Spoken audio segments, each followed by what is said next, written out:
Estamos iniciando la lectura del Evangelio de Juan en el capítulo 5. Bienvenido. Este capítulo tiene bastantes cosas interesantes que vamos a ver, y creo que hay varias cosas que hay que profundizarlas. Vamos a tratar de verlas. Partiendo la lectura, en el versículo 1 dice: después de estas cosas había una fiesta de los judíos y subió Jesús a Jerusalén. Y hay en Jerusalén, a la puerta de las ovejas, un estanque que en hebreo es Betesda, el cual tiene 5 portales, 5 pórtigos, 5 portales. En esto yacía multitud de enfermos, ciegos, cojos, secos, y estaban esperando el movimiento del agua.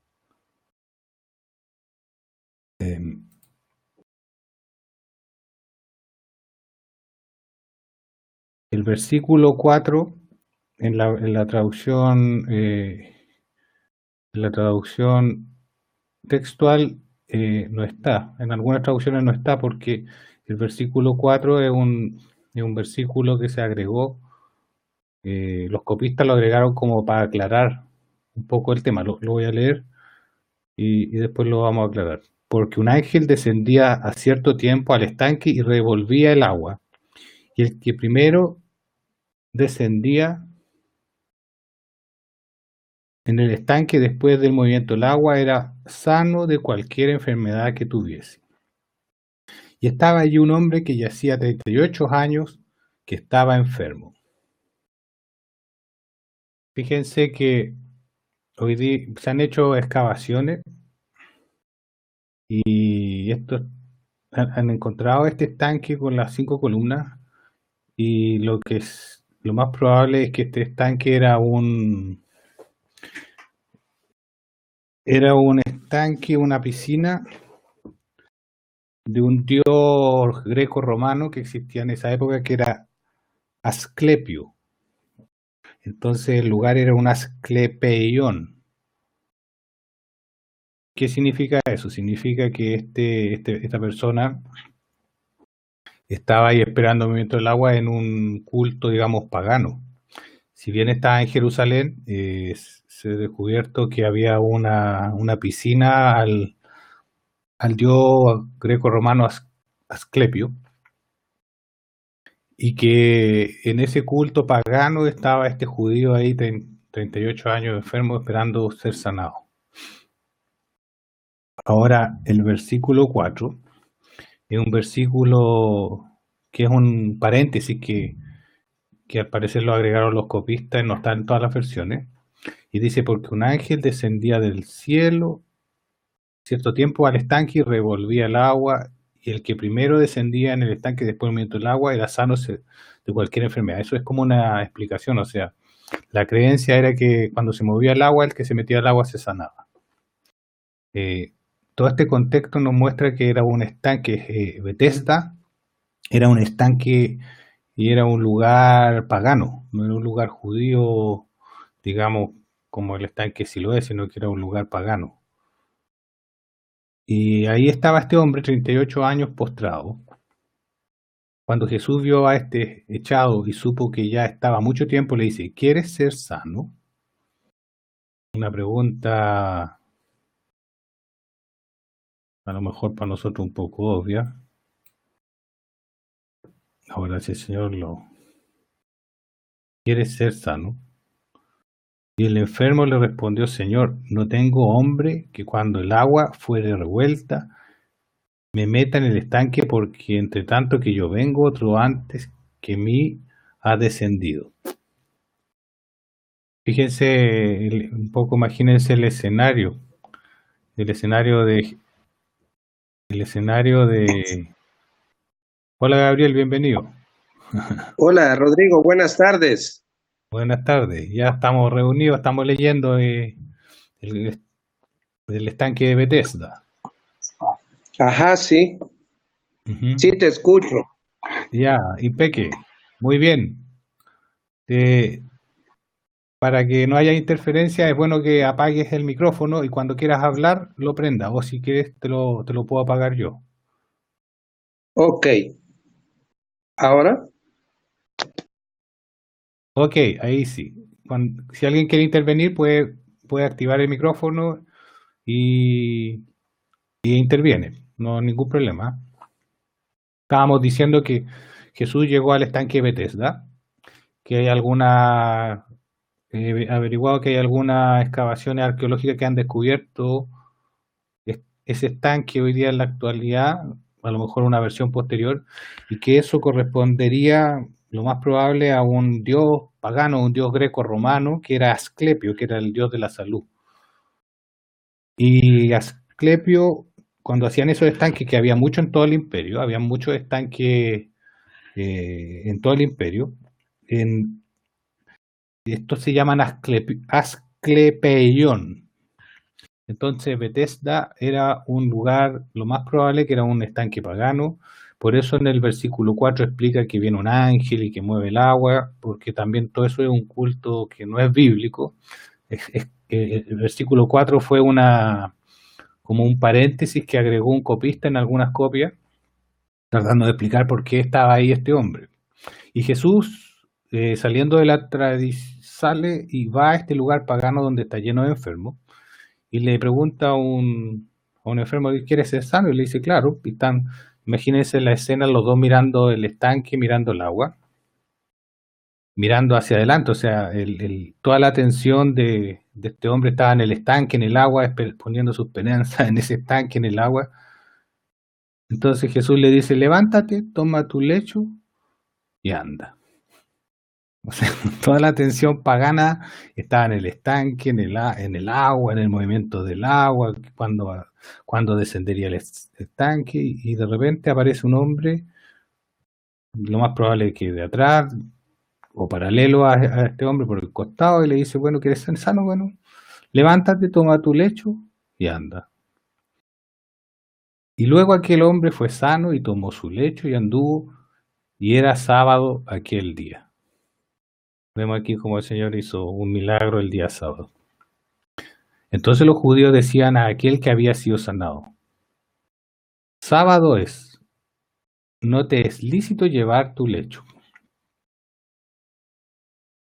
Él le respondió, el que me sanó, él mismo me dijo, toma tu lecho y anda.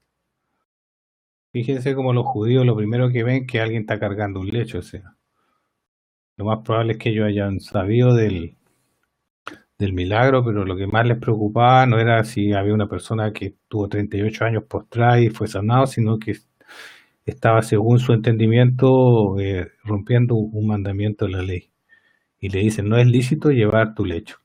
Ahora, es importante notar por qué Jesús le dice, anda, toma tu lecho. O sea, levántate, toma tu lecho y anda. Aquí sí lo podemos ver. Dice, levántate, toma tu lecho y anda. Podría Jesús haberle dicho, levántate y anda. Pero el Señor le dice, toma tu lecho y anda. Ahora yo no, no sé qué opinarán ustedes, pero veo, por un lado, el que tome el lecho sabía que en algún momento los judíos lo iban a detener y le iban a preguntar por qué estaba cargando un lecho si era día sábado. En el fondo, en cierto sentido, el Señor entendía que le iban a preguntar qué pasó, porque estaba cargando su lecho. Y por otro lado, si yo lo veo un poquito más espiritual, me parece que el Señor le dice, levántate, toma tu lecho y anda. Es un poco lo que el Señor nos hace a todos nosotros. El Señor nos levanta de una condición de esclavos del pecado, donde el pecado nos gobierna y no podemos avanzar y no podemos caminar. Nos levanta de una condición de postrados espirituales, y nos dice, levántate, toma tu lecho, que es el lugar donde estás postrado, que es tu carne, toma tu carne y anda, o sea, arrastra, eso ya no tiene dominio sobre ti, sino que tú la llevas y se mueve detrás tuyo para donde tú vas. Si la trato de ver un poco del punto de vista de lo que Jesús quería conseguir, era el toma tu lecho, claramente iba a causar conmoción con los judíos, pero si lo veo que todos nosotros éramos, antes de tener al Señor, éramos postrados, espirituales, que no podíamos avanzar, no podíamos caminar. El Señor nos dijo, levántate, toma tu lecho, que era lo que antes te soportaba y hoy día eso lo arrastras tú lo llevas donde quiere porque el que es gobernado por el Espíritu no tiene impedimento y anda. Y nosotros vamos y caminamos, ya la carne ya no nos detiene, sino que nosotros estamos sobre la carne. Y luego aquel hombre, vamos en el 9, Rodrigo, Rodrigo, claro, eh, no también nos trata de demostrar, bueno, de darnos a entender, ¿no? Que para que se manifestara su misericordia, ¿no? Que no solo fuera nada más en él, sino que los que están alrededor de él, ¿no? Pudieran apreciar. ¿cómo no? ¿Sí? Explícame mejor, es que no entendí. Ah, ¿Me puedes que repetir? yo entiendo que sería para que también se manifestara su misericordia y que los Ya. que pudieran estar alrededor suyo, ¿sí? Pudieran o sea, palpar lo que Dios hacía. Tú dices que para que se vea su misericordia, él cargaba el lecho. O sea, para que la gente viera, ¿no? Que si él antes estaba, que no podía hacer eso, y entonces la gente viera que ahora sí, hasta él llevaba lo que, en lo físico, podríamos decir. Claro. Bueno, la verdad es que la escritura en este texto no está explícito la razón. Puede ser eso, puede ser eh, que a lo mejor el lecho no tenía que quedar abandonado ahí en cualquier lugar, porque el Señor tenía un orden, todas las cosas cuando repartió a los 5.000 hombres los panes y los peces, dijo recojan todo lo que sobra, o sea, el Señor no es un Señor de desorden, a lo mejor puede ser también una interpretación que se llevara, bueno, esto y que ya no lo iba a ocupar, o a lo mejor puede ser como tú dices, para que vean su misericordia, pero al parecer, por el contexto, como que mucha gente no se enteró, como que el milagro fue rápido, Jesús desapareció y este hombre prácticamente ni supo dónde apareció, porque como que se pierde de escena un poco el Señor. La verdad es que tenemos que pedirle al Señor que nos muestre más claramente, bueno, esos aspectos, pero no están, en el texto no se ven tan claros, pero todas las cosas que el Señor las hace con objetivos y razones claras. Ahora que nosotros las entendamos, bueno, para eso estamos, para ir avanzando en este conocimiento. Pero sí, claramente el Señor quería yo creo que vio a este hombre con mucha misericordia y le dijo, bueno, levántate, toma tu lecho y anda. O sea, y este hombre está, como vamos a ver más adelante, está representando un hombre que está postrado por el pecado. Bueno, para seguir avanzando, y aquel día era sábado, entonces los judíos decían a aquel que había sanado, sábado no es lícito llevar tu lecho. Le respondió, el que me sanó, él mismo dijo, toma tu lecho y anda. Aquí fíjense que Jesús podría haber evitado ese problema, pero no lo quiso evitar. Le dijo que cargara su lecho. Y le preguntaron entonces, ¿quién es el hombre que le dijo, toma tu lecho y anda? Y el que había sido sanado no sabía quién fuese, pues Jesús se había apartado de la multitud que estaba en aquel lugar. Fíjense que fue un milagro bastante, como me imagino un poco rápido, lo hizo y desapareció. O sea, la gente como que no alcanzó a distinguirlo, no, como que desapareció de escena rápidamente y como que no permaneció mucho en el lugar. Después le halló Jesús en el templo y le dijo, ahora este hombre fue al templo y le dijo, he aquí, eres ya sano, no peques más para que no te venga alguna cosa peor. O sea, el Señor ya sabía que la causa de esta enfermedad era el pecado. Ahora vemos que hay enfermedades que son causadas por el pecado. Aquí queda claro que este hombre estaba en ese lugar postrado por causa del pecado y, cuadra un poco con que Bethesda era un lugar pagano, era un lugar donde se rendía culto al dios Asclepio y que era un Asclepeión romano. Porque si este hombre estaba en pecado, estaba buscando, estaba perdido, estaba buscando donde no había sanidad. Y el Señor aparece en escena, le pregunta, él dice que sí, es sanado y ya es libre y le dice, bueno, para que no te venga algo peor, no peques más. Él se fue y dio aviso a los discípulos que Jesús era el que le había sanado. A los judíos, perdón. Él se fue y dio aviso a los judíos que Jesús era el que le había sanado.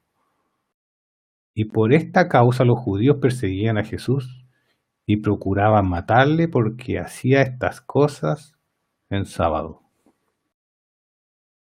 Fíjense, amenazaba la autoridad judía, amenazaba su estabilidad laboral, podríamos decirlo. Los judíos, ellos eran los representantes oficiales de Dios y de toda la ceremonia religiosa, y este hombre no se sometía a ello y hacía señales milagrosas, y los desafiaba en autoridad, en conocimiento, en señales y en muchas cosas, y estos hombres, en vez de reconocerlo, se obstinaban y luchaban contra él. Y procuraban, dice, matarle, porque hacía estas cosas en sábado. Y Jesús le respondió, mi Padre hasta ahora obra y yo obro. Y lo leemos en otra traducción. Pero respondió mi Padre hasta ahora trabaja y yo trabajo. Yo me imagino cuando el Señor creó en 7 días,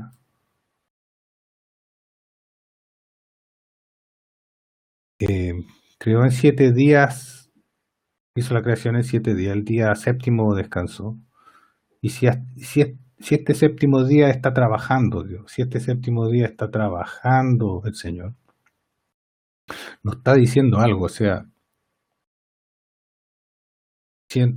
veo y siento que nos está enseñando que este séptimo día es más allá que un día literal. Es un día profético, que es el séptimo día, y es un día en el cual sí debemos hacer la voluntad de Dios, como todos los días. Porque si Jesús trabaja el día séptimo como hombre y no lo transgrede, es porque hay ciertas cosas que sí se pueden hacer los días sábados, que es la voluntad de Dios. Porque el Padre trabaja, el Hijo trabaja y los hijos de Dios trabajan el día sábado. Así que, leyendo el 5:18 dice, así que por esto más aún procuraba a los judíos matarle. Y aquí vamos a ver 2 razones por las cuales procuraron matarlo y lo mataron. Y son las 2 razones por la que por la cual lo enjuiciaron. Pues no solo quebrantaba el sábado, sino también decía que Dios era su propio Padre, haciéndose igual a Dios. O sea, nosotros cuando hoy día decimos que somos hijos de Dios, estamos haciendo eso, haciéndonos igual a Dios. Y eso es lo que el Señor vino a hacer por nosotros, dándonos esa posibilidad de ser hechos hijos de Dios.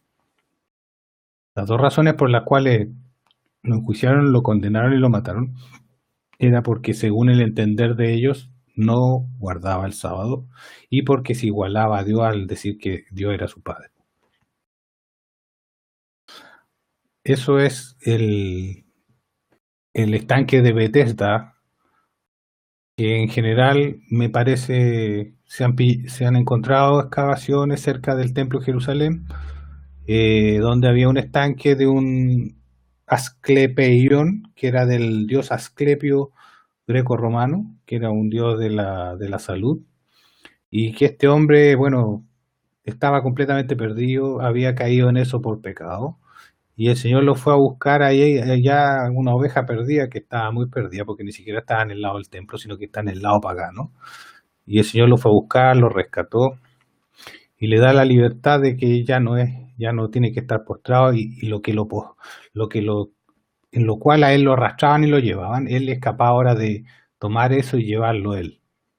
O sea, antes lo tenían que arrastrar a través con su lecho y ahora él es capaz de él arrastrar su lecho. Y es lo que el Señor hace con nosotros. Cuando no lo tenemos, la carne nos lleva y nos somete y nos hace esclavos del pecado. Pero cuando ya tenemos al Señor, nos dice, levántate, toma tu lecho y anda. Ya el pecado ya no tiene dominio en nosotros. Y podemos arrastrar, como dice Pablo, este cuerpo de muerte. No sé si hay alguna consulta hasta acá. Para seguir,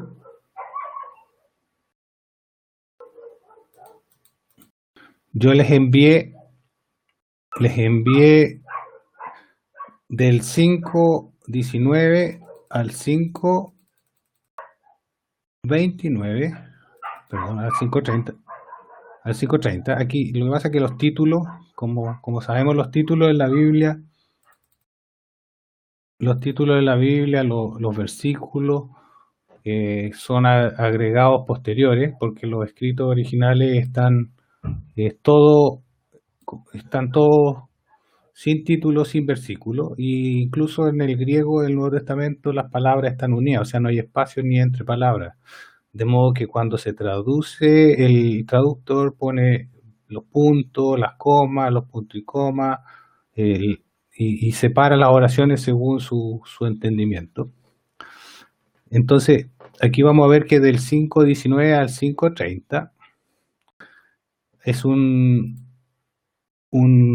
forma literaria judía de escribir que se llama quiasmo. Un quiasmo, ¿qué es un quiasmo? Un quiasmo es cuando se van colocando versículos en diferentes niveles que van haciendo parejas y que van explicando en una forma más profunda todo un mensaje que tiene como un cuerpo, como una armonía completa. Eso se pierde cuando a veces nos ponen versículos, títulos, y la verdad es que el Evangelio de Juan no es que Juan se le ocurrió y se puso a escribir de corrido sin pensar lo que está escribiendo, sino que él mismo también pensaba y estructuró de alguna forma todo su Evangelio para que tuviese una armonía, que a lo mejor nosotros no la alcanzamos a captar en su totalidad, pero tiene una cierta armonía, una cierta estructura que va más allá de lo aparente. Y aquí, por ejemplo, vamos a ver el quiasmo que corresponde a Juan del capítulo 5, del 19 al 30. Si se fijan, por ejemplo, yo le puse a 1 y a 2. Si ven en la pantalla, el versículo del versículo 19 y 20 corresponden a exactamente, no exactamente lo mismo, pero es lo mismo que está hablando en el versículo 30. Luego el versículo 21 es más o menos el mismo mensaje que está hablando en el versículo 28 y 29. Luego el versículo 22 es más o menos lo mismo que está hablando en el versículo 26 y 27. Y luego el versículo 24, que es como el núcleo del quiasmo en la parte central, el versículo 24 es lo mismo que está hablando en el versículo 25. Entonces, el quiasmo es una forma literaria en el fondo que está formando un cuerpo, que está tratando de explicar, dándole una forma más profunda a un mensaje. Una parte exterior, luego va una parte más interior, luego a una parte más interior y luego va a una parte más interior. La parte exterior sería la A, luego la B, la C y la D. Entonces, del versículo 19 al 30 es un quiasmo. Lo voy a leer de corrido y después lo vamos a ir analizando para que yo creo que esto nos sirve para ir dándole la profundidad que el Señor quiere a la Escritura, porque la Escritura no está escrita así, sabemos que es inspirada por Dios, entonces tiene una estructura más allá de lo que en forma aparente vemos. Y aquí se ve un ejemplo. Dice en el versículo 19, respondió entonces Jesús y les dijo, de cierto os digo, no puede el Hijo hacer nada de sí mismo si no lo ve hacer al Padre, porque todo lo que Él hace, eso también hace el Hijo igualmente. Porque el Padre ama al Hijo y le muestra todas las cosas que Él hace, y mayores obras que éstas le mostrará, de manera que vosotros os maravilléis. Ese corresponde al versículo 30, que lo vamos a leer después. Pero voy a leer el 21. Porque como el Padre levanta a los muertos y le da vida, así también el Hijo a los que quiere da vida. El 22, porque el Padre a nadie juzga, sino que todo juicio encomendó al Hijo, para que todos honren al Hijo como honran al Padre. El que no honra al Hijo, no honra al Padre que le envió. 24, de cierto os digo, el que oye mi palabra y cree en el que me envió tiene vida eterna y no vendrá a condenación, mas ha pasado de muerte a vida. 25, de cierto os digo, vendrá hora y ahora es cuando los muertos oirán la voz del Hijo de Dios y los que oyeren vivirán. El 26, 27, porque como el Padre tiene vida en sí mismo, así también ha dado al Hijo el tener vida en sí mismo y también le dio autoridad de hacer juicio por cuanto es Hijo de hombre. 28, 29, no os maravilléis de esto porque viene la hora cuando todos los que están en los sepulcros oirán su voz y los que hicieron bien saldrán a resurrección de vida y los que hicieron mal a resurrección de condenación. Y 30. No puedo yo hacer nada de mí mismo, como oigo juzgo y mi juicio es justo, porque no busco mi voluntad, sino la voluntad del Padre que me envió.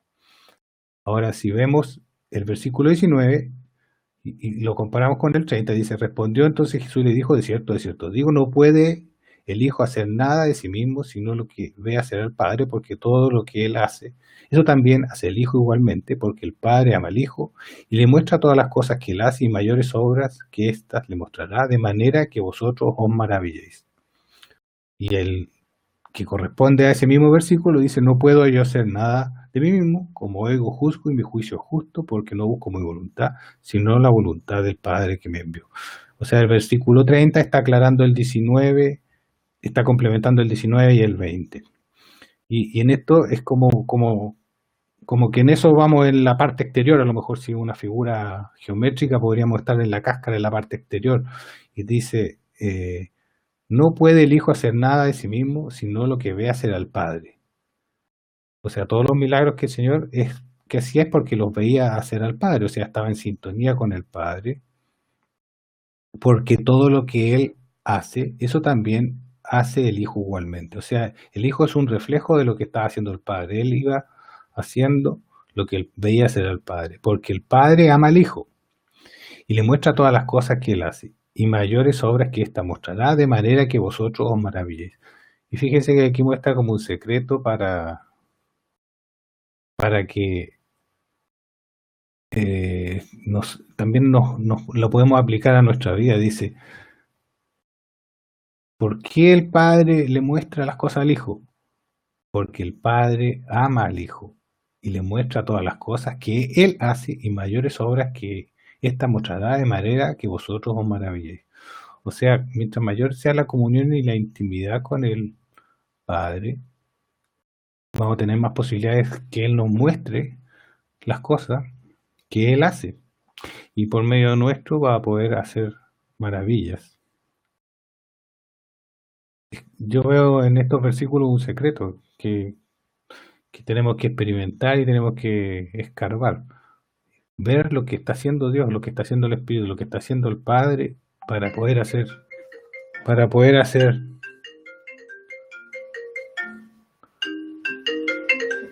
ver, espérense. Seguimos. En el versículo 20, porque como el Padre levanta a los muertos y le da vida, así también el Hijo a los que quiere dar vida. Y ahí dice el versículo 28, no os maravilléis de esto, porque viene la hora cuando todos los que están en los sepulcros oirán su voz. Y los que hicieron bien saldrán a resurrección de vida, y los que hicieron mal a resurrección de condenación. Fíjense que está hablando de la vida, de la resurrección, y cómo el Hijo al que quiere da vida, cómo levanta a los muertos, y el versículo 28-29 reafirma lo mismo. Ahora el versículo 29, quiero hacer una aclaración, el 29, si vamos al versículo 29, si se tradujese mejor, porque la traducción que puse ahí dice los que hicieron mal, pero la palabra hicieron no es la misma de los que hicieron bien. Cuando hicieron bien, la palabra está bien, hacer, pero cuando traduce los que hicieron mal, la palabra en algunas traducciones está mejor escrito, los que practicaron el mal a resurrección de condenación. Eso lo pueden ver, bueno, en otras Biblias está aclarada la diferencia, porque dice, los que hicieron bien saldrán a resurrección de vida, y los que practicaron el mal a resurrección de condenación.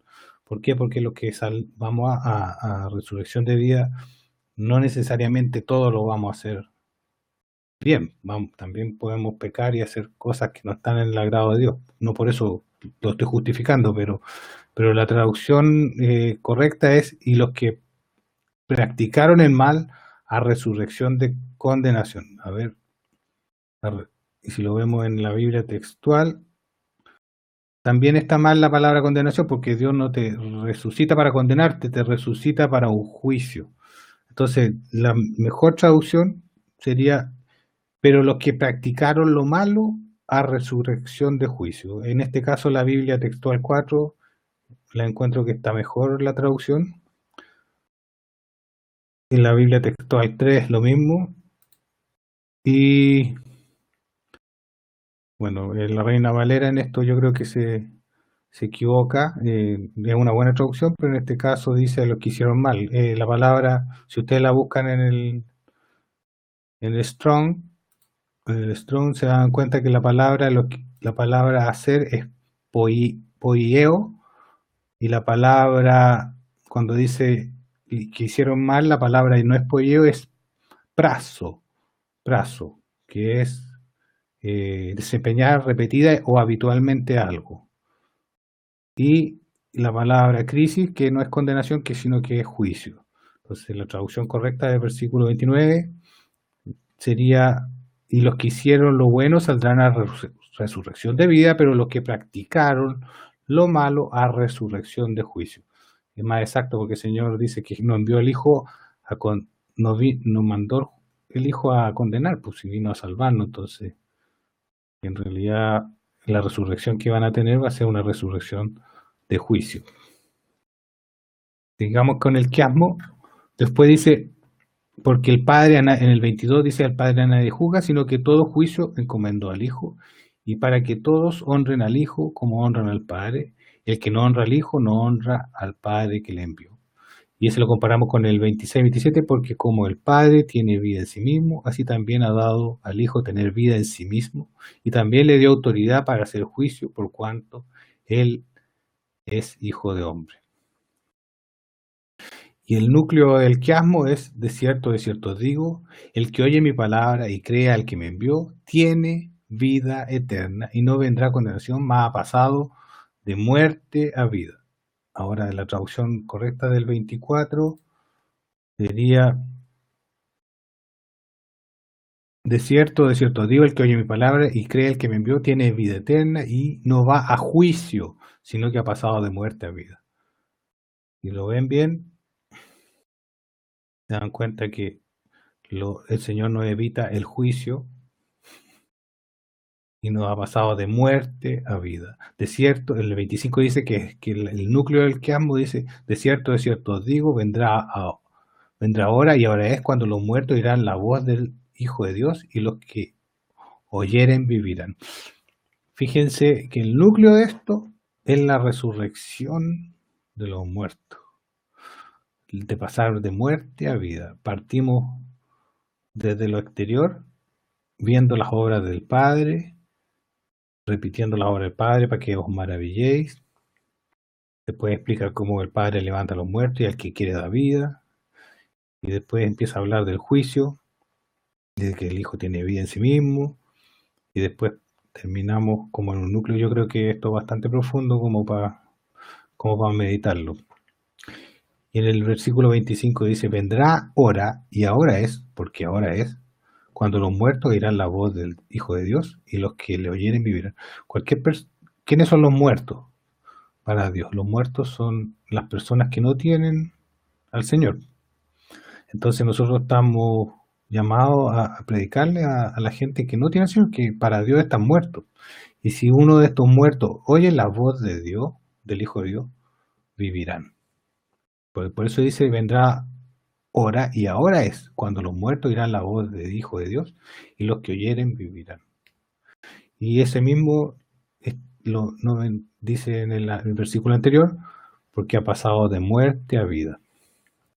Ese es el quiasmo. Y aquí podemos ver el quiasmo. No sé si hay duda, si le aclaro algo. Creo que es bastante profundo ese quiasmo, como que hay que analizarlo más, creo que lo pueden leer. Es bueno que sepan que existen esas formas literarias, porque el Evangelio, en la Escritura, el Evangelio de Juan y muchos libros de la Biblia ocupan formas literarias como para resaltar, dar énfasis, explicar de una forma no tan obvia, pero sí profunda, las verdades del Evangelio, el conocimiento del Señor. Y conocer que existen formas literarias que aparentemente fuesen muy desconocidas muchas veces, porque si ustedes se fijan, por ejemplo, en esta Biblia, no reconoce que hay un quiasmo y pone un título entre medio, o sea, lo corta. Los títulos son buenos a veces, pero otras veces nos cortan la inspiración. Entonces, la escritura no fue escrita así en forma porque Juan se sentó un día y se largó a escribir, sino que fue con un diseño, con algo que el Señor nos tiene que revelar, el Espíritu nos tiene que ayudar a ir entendiendo todo el significado y el contenido que quiere que captemos de estos escritos. Sí, bueno, si no hay duda, sigo en el versículo 31. Si yo doy testimonio acerca de mí mismo, mi testimonio no es veraz, dice el Señor. En la ley de Moisés estaba escrito que para que un testimonio sea veraz tenía que haber por lo menos 2 testigos. Por eso el Señor está diciendo eso. O sea, no soy yo solamente el que está hablando y dando testimonio acerca de mí. O sea, Él está diciendo, no soy yo solo. Si yo estuviese hablando, mira, si Él se estuviese recomendando a sí mismo, Él está diciendo, si yo solamente me recomendara a mí mismo, no sería verdad. Y les dice, hay otro es el que da testimonio de mí, y sé que el testimonio que da acerca de mí es veraz. ¿Quién es ese otro? Bueno, el Padre está dando testimonio de él, a través de las señales y los milagros que ocurren, porque Jesús hace lo que ve hacer al Padre.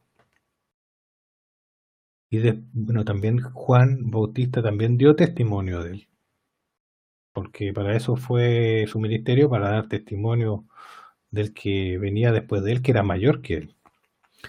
Versículo 33. Vosotros habéis enviado mensajeros a Juan y ha dado testimonio de la verdad. O sea, ha dado testimonio de la verdad. ¿Quién es la verdad? Jesucristo es la verdad.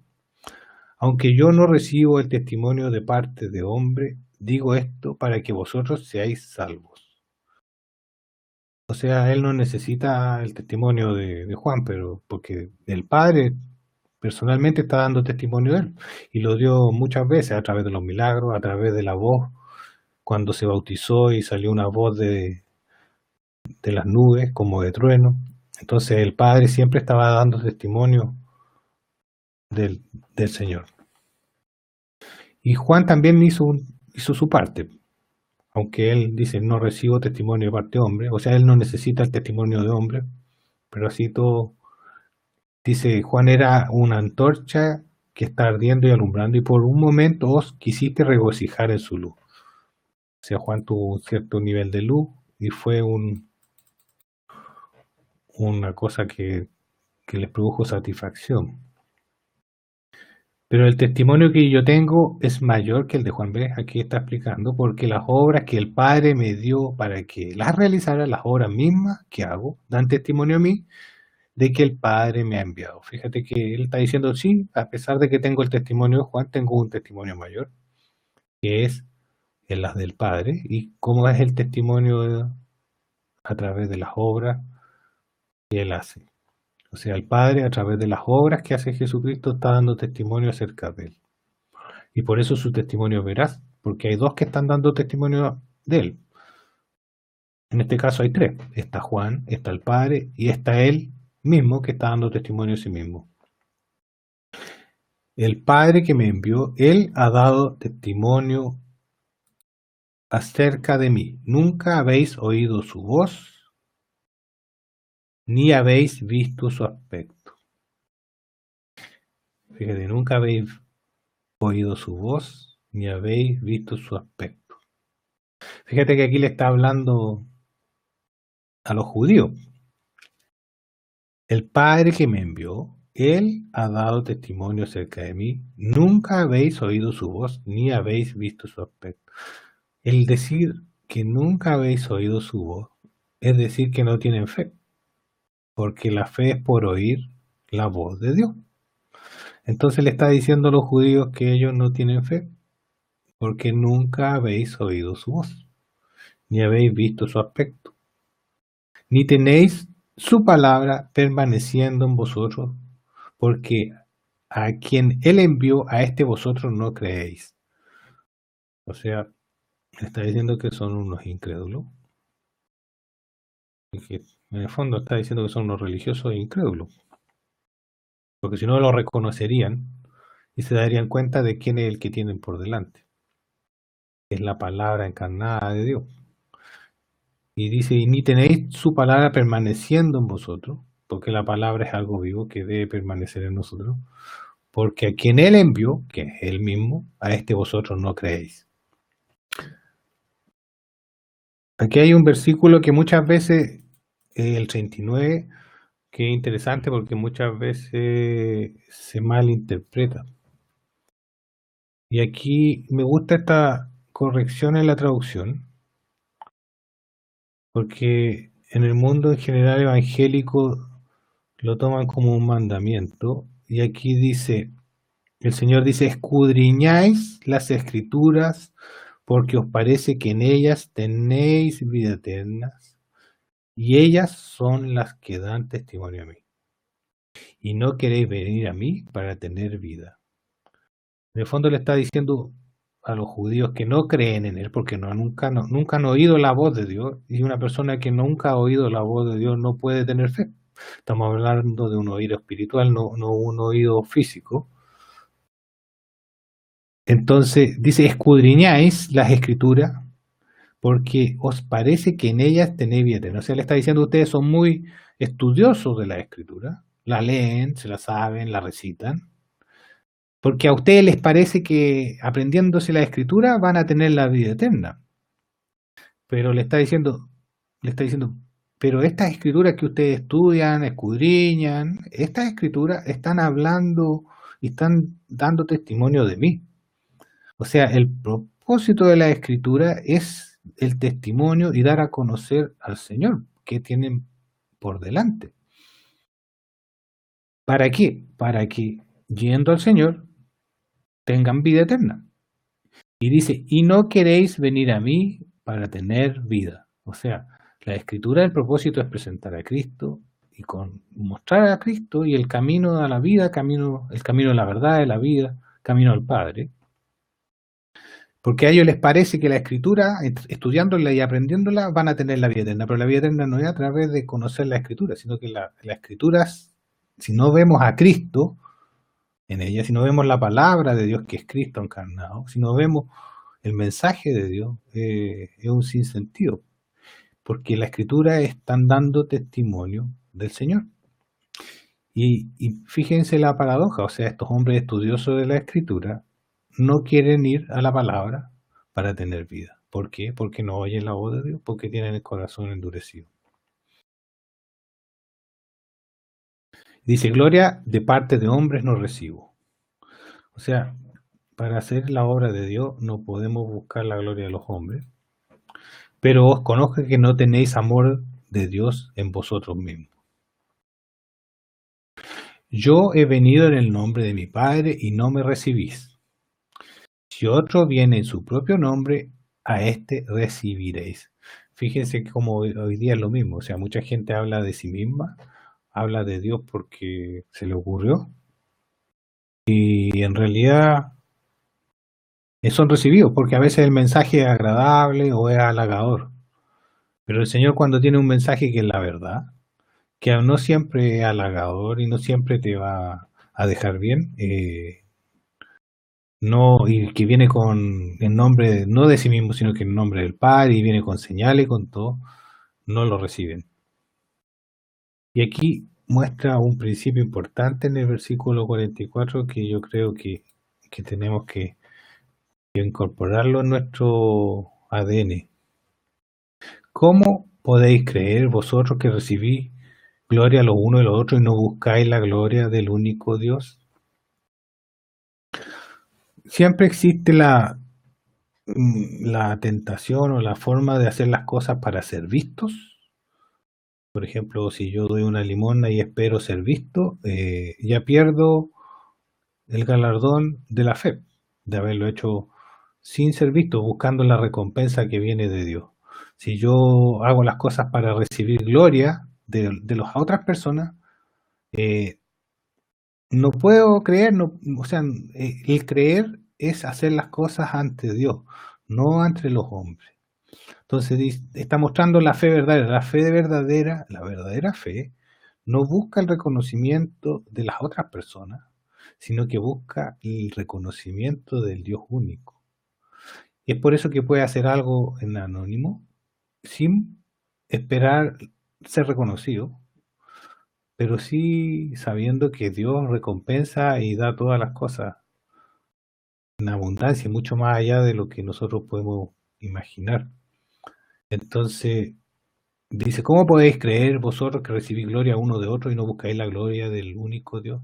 Nos está mostrando un secreto para caminar en fe, o sea, las cosas tienen que ser vistas y esperar nosotros, si queremos buscar un reconocimiento, que Dios nos apruebe, no que nos aprueben los hombres, que seamos vistos por los hombres, sino que ante los ojos de Dios, de nuestro Padre, ante de nuestro Señor, seamos aprobados ante Él. Y ahí vamos a ver que lo que estamos haciendo realmente lo estamos haciendo por fe.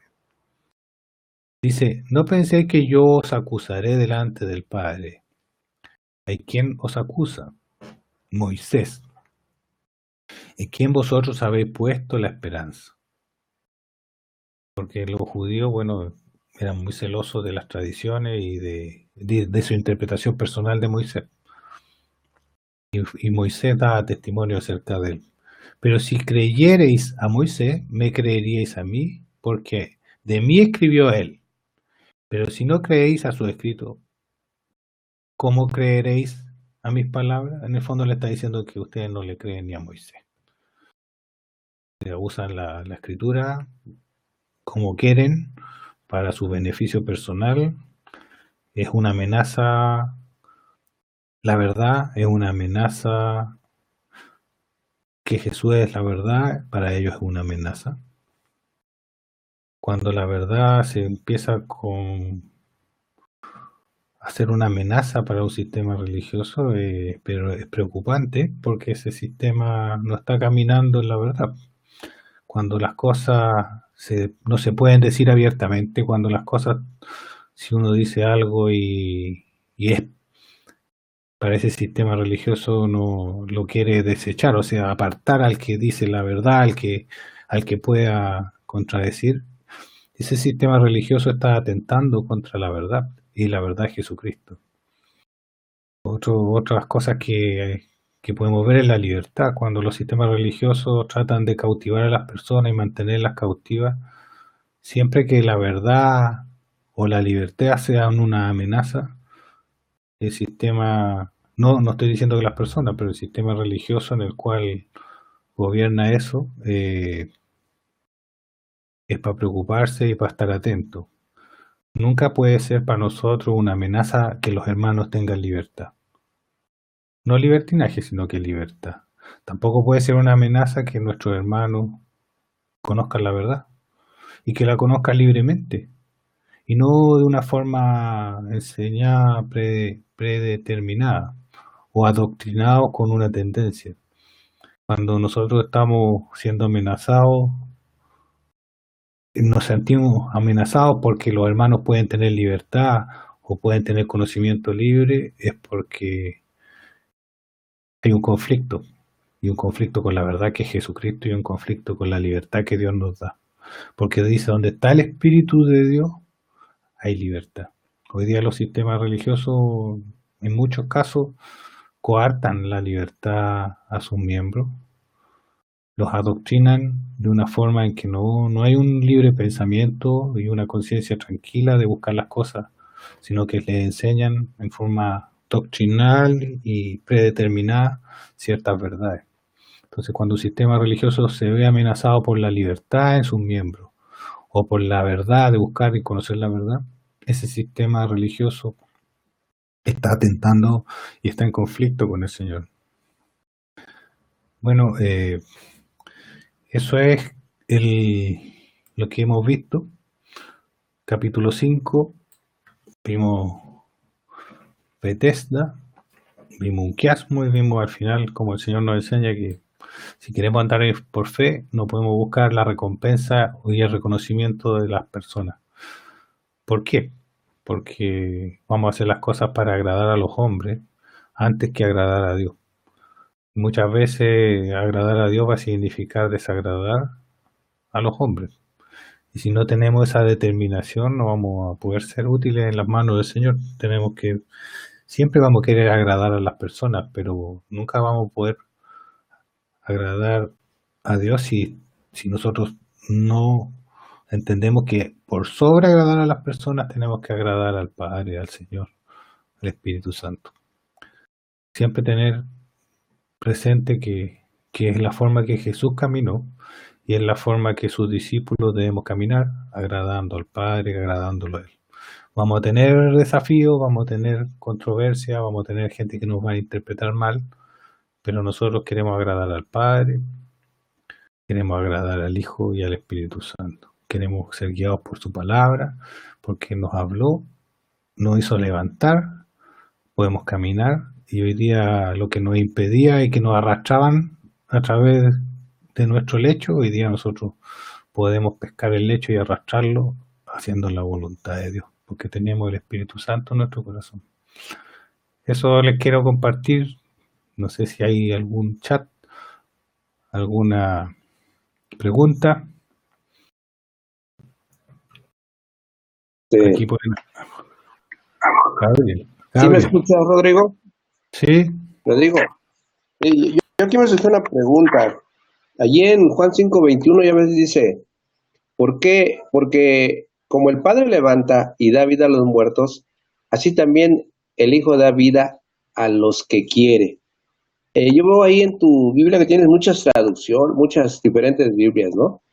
Esa Sí. parte de el Hijo da vida a los que quiere, yo lo estaba relacionando con Romanos 9:16, cuando dice que así no es del que quiere, así pues no es del que quiere, ni del que corre, sino de Dios que tiene misericordia.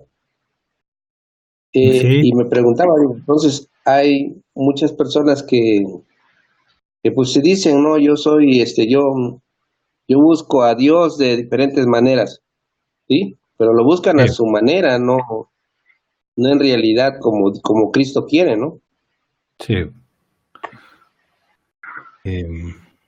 Hay varias cosas muy interesantes respecto a eso, porque hay dos posturas como tradicionales, una calvinista y otra arminiana. Una presenta la predestinación como que el hombre tiene poca participación y que Dios es el que elige.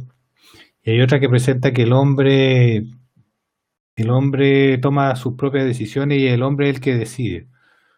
Ahora, esas dos doctrinas base han hecho dividirse a la iglesia y confrontarse muchas veces. Y yo lo entiendo de la siguiente forma, yo entiendo que como Jesucristo es hombre, Jesucristo también es hijo de Dios, o sea, es divino y es hombre. En él coexiste tanto la completa humanidad como la completa divinidad. Ahora, en el entendimiento espiritual eso puede ser, en el entendimiento humano nos queda difícil, pero en el entendimiento espiritual eso es así. Jesucristo completo hombre, Jesucristo completo Dios. Otra forma de verlo es Jesucristo rey, y otra forma es verlo Jesucristo el esclavo, el siervo. Por un lado es siervo, sí, 100% siervo, se hizo el último, y por otro lado es el rey. Ahora, ¿la predestinación es correcta? Sí, Dios predestina, y es 100% correcto. Y Dios también nos toma, que nosotros tomamos nuestras decisiones, sí, también es correcto. También es correcto que nosotros tomamos nuestras propias decisiones. Yo entiendo que las cosas de Dios no solamente son una, sino que pueden coexistir. Cuando la Biblia muchas veces está escrita desde una perspectiva humana y otras veces está escrita de una perspectiva celestial. A veces está hablando desde la perspectiva celestial y otras veces está hablando desde la perspectiva humana. Cuando, cuando Dios habla de la perspectiva celestial, desde su trono, Él ve las cosas hechas. Entonces Él puede decir que Él elige y Él escoge, porque está hablándolo desde la eternidad, desde la perspectiva celestial. Pero otras veces la Biblia nos enseña que nosotros tenemos que tomar la decisión y seguirlo y creerle, porque nos está hablando desde la perspectiva humana, como hombre. Ahora, nosotros tenemos que entender y acostumbrarnos a ver las cosas tanto desde la perspectiva celestial como a verlas desde la perspectiva humana. Hay veces que la Biblia nos está hablando para que veamos las cosas como hombres y otras veces nos está hablando para que veamos las cosas como hijos de Dios.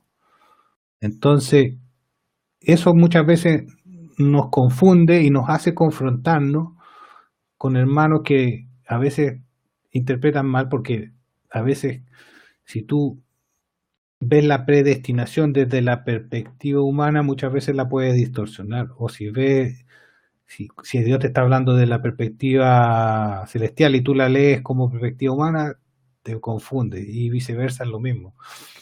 Para Dios las cosas son son más complejas, más grandes de nuestra capacidad intelectual humana. Es por eso que necesitamos del espíritu para entenderlo. Por eso tenemos que ser renovados en el espíritu de nuestra mente, así lo dice en una carta el apóstol. Necesitamos de la guía del Espíritu Santo para entender y no confundirnos cuando nos está hablando de la predestinación, cuando nos está hablando como hombres, cuando nos está hablando que estamos centrados con Cristo en lugares celestiales, cuando nos está diciendo, oye, tenemos que correr la carrera porque estamos aquí abajo y tenemos que correr la carrera, y otras veces nos dice que ya estamos. Entonces, es un tema que tenemos que abrir nuestra mente y entenderla desde la perspectiva como Dios quiere que la entendamos, como hombres, quiere que entendamos las cosas desde la perspectiva humana como hombres, y también quiere que las entendamos como hijos de Dios. Y esas dos perspectivas nos ayudan a entender el Evangelio completo. Sí. No sé, yo creo que no es tan fácil explicar. No sé si pude aclarar algo. A lo mejor más adelante podríamos ver, por ejemplo, en un encuentro podríamos ver el, en el Génesis, en el capítulo 1 y 2, se presentan dos relatos de la creación. Se presentan dos relatos de la creación. Y en cierta medida, si nosotros lo vemos en forma literal, esos relatos parecen contradictorios. Porque en uno presenta los 7 días y en el otro, que en el día sexto se crea el hombre y la mujer, y en el otro relato se crea Adán en un huerto y después no está, vienen todos los animales, después que pasa todo eso, aparece Eva, entonces empezamos a sacar, eh, empezamos a ver que como que hay una contradicción entre el capítulo 1 de Génesis y el capítulo 2 de Génesis. Si ustedes lo leen, el capítulo 1 de Génesis y en el capítulo 2 de Génesis, pareciera que existen, parece que existen algunas contradicciones. Pero si usted se ponen a analizar el versículo de Génesis, el versículo 4 del capítulo 2, yo creo que ese versículo es como un versículo clave para entender lo que está antes de ese versículo con lo que está después de ese versículo. Porque dice, si leo el Génesis 2:4, dice, estos son los orígenes de los cielos y de la tierra cuando fueron creados el día que el Señor Dios hizo la tierra y los cielos. Fíjense que lo que veo aquí es que el Señor está diciendo que antes de este versículo, Él está hablando, el Génesis está hablando de la creación desde la perspectiva desde los cielos hacia la tierra. Y después de este versículo, el Señor empieza a hablar lo que Dios hizo, la tierra y los cielos. O sea, está hablando, luego este versículo empieza a hablar desde la perspectiva terrenal y antes estaba hablando de una perspectiva celestial. En el versículo 2:4 vemos como que hay un cambio de foco. En los versículos anteriores del capítulo 1 de Génesis hasta el 2:3 está hablando desde la perspectiva celestial, mirando desde el cielo. Del, del 2:4 cambió la cámara, la escena cambió. Ahora voy a hacer la narración desde la tierra. Entonces, cuando vemos así, vemos que se complementan las dos visiones y no hay una contradicción entre la creación del hombre en Génesis capítulo 1 y en Génesis capítulo 2, que al parecer habrían contradicciones si lo vemos en forma literal. Entonces la Biblia muchas veces no está hablando desde el cielo, otras veces no está hablando desde la tierra. Y como el Señor dice, yo soy el Hijo del Hombre, el Señor dice, yo soy el Hijo de Dios, nosotros pasamos a ser por medio de su Espíritu hijos de Dios y tenemos que ver las cosas como hombres y también aprender a ver las cosas como las ve un hijo de Dios. Entonces, creo que lo que yo, mi experiencia en parte ha sido así, ha sido de no negar ni la predestinación ni negar el libre albedrío. Yo creo que las dos cosas son compatibles. ¿Qué más? ¿Alguna otra consulta? Gracias, Rodrigo, gracias. Gracias. Dale vuelta al versículo 2:4. Léelo Génesis 1 hasta el 2:4 y te vas a dar cuenta que el 2:4 en adelante está hablando desde la tierra y en el anterior está hablando desde el cielo. Bueno, gracias a todos por participar, muy contento, un abrazo a todos, estamos en contacto. Chao, chao, chao, shalom.